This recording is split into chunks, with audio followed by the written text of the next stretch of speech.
Robin Deacle. I'm the Communications Director for the City of Raleigh.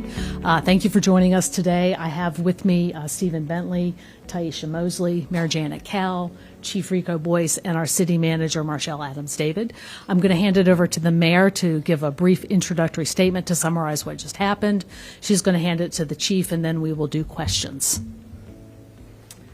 Well, thanks everybody for being here. I know most of you were down in the chamber, so just to summarize, as I said, what happened the night of July 4th and 5th in the early morning is, unacceptable and really won't be tolerated here. And I think you've seen that the entire council is really backing the chief and all of the police department in addressing these issues, including, holding perpetrators accountable. We need the help of many of our partners, including the District Attorney's Office and others. So working on those. You also heard that we support a curfew. We have directed the City Attorney to draft a curfew language, likely citywide and addressing 17-year-olds and under. And that will be presented back at Council on the 18th of August. We have a couple of votes and some public hearings on that, but I think we can complete that, in August with support.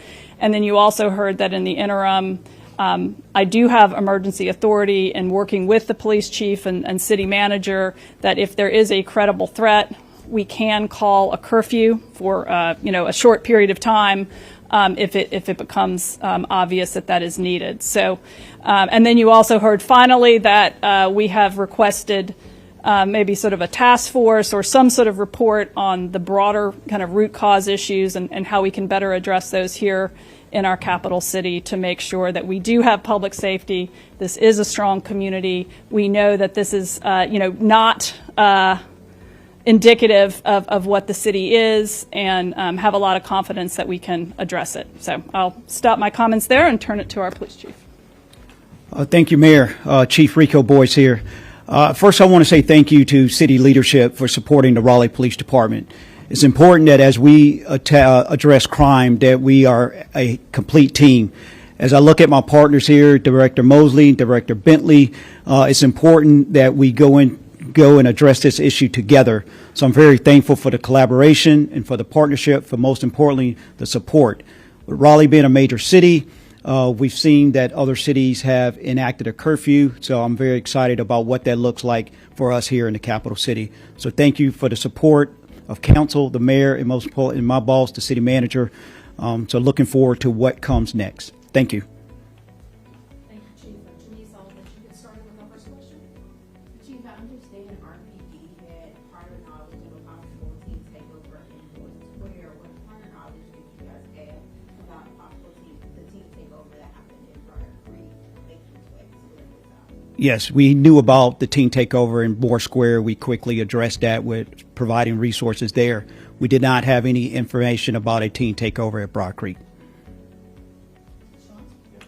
Chief, the statistics from this past weekend, the 29 to 4 adults to juvenile petitions.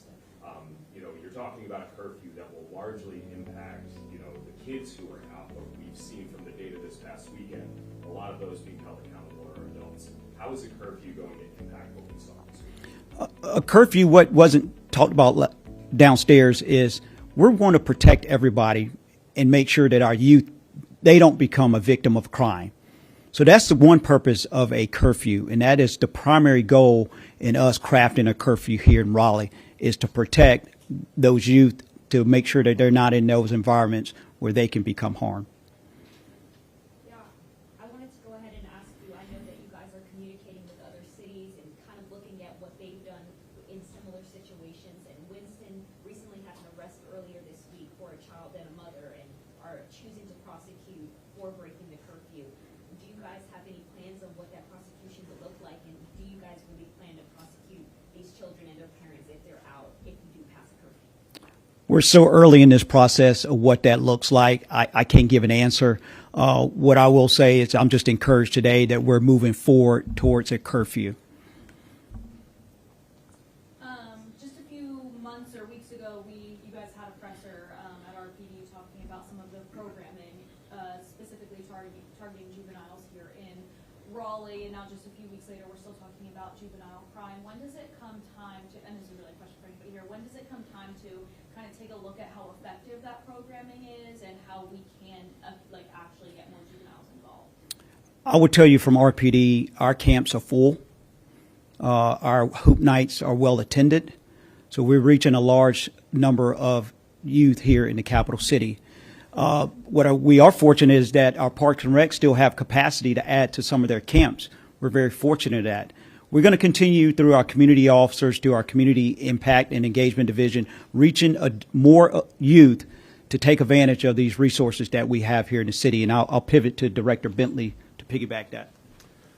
Yeah, thank you. Stephen Bentley with Raleigh Parks. One of the things my partner, Taisha Mosley, and I have talked about is uplifting the team voices. We do a good job of asking teams, but maybe we should help teams involved in the decision-making on what programs are delivered. So we're going to reboot a little bit and see what is effective and what is not, and how can we bring teens into the fold more to empower them in the decision-making. And then adding on from my colleagues, the last part of that would be just the partnerships that exist. As we've said it before, the City of Raleigh cannot do this alone. So relying on partnerships with schools, with nonprofits, and other community agencies that work with teens is also a part of the conversations that we're having. For Chief Boyce, do you have an estimate of the crowd breakdown of juveniles versus adults? And since we're calling it a teen takeover, do you have any details on why we might not have seen as many juvenile petitions filed as we saw adult arrests?